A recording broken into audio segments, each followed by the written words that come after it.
భవన నిర్మాణ కార్మికుల సమస్యలు పరిష్కరించాలని కోరుతూ Telangana building and other construction workers federation CUTI ఆధ్వర్యంలో ఆందోళన ధర్నా చేపట్టారు. స్థానిక సుందరయ్య భవనం నుండి ర్యాలీగా తరలివచ్చి కలెక్టరేట్ ఎదుట నిరసన వ్యక్తం చేశారు. ప్రభుత్వం అసెంబ్లీలో ప్రకటించిన మేరకు మోటార్ సైకిల్స్ వెంటనే ఇవ్వాలని CITU జిల్లా అధ్యక్షులు బొజ్జ ఆసన్న అన్నారు.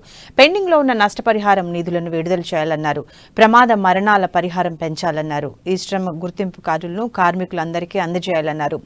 1979 వలస కార్మికుల చట్టాన్ని, 1996 నిర్మాణ కార్మికుల చట్టాన్ని పకడ్బందీగా అమలు చేయాలని డిమాండ్ చేశారు. అలాగే వెల్ఫేర్ బోర్డు అడ్వైజరీ కమిటీని కార్మిక సంఘాల నాయకులతో కలిసి నియమించాలని పేర్కొన్నారు.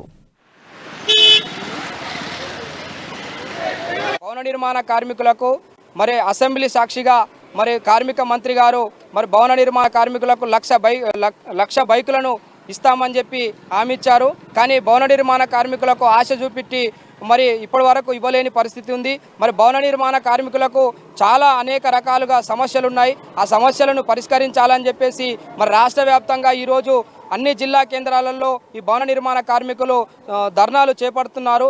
మరి ఈ వారి యొక్క సమస్యలను పరిష్కరించని ఎడల మరి రాష్ట్ర వ్యాప్తంగా మరి కార్మిక మంత్రి ఇంటి ముట్టడి చేయడానికి మేము వస్తామని చెప్పేసి తెలియజేస్తున్నాము.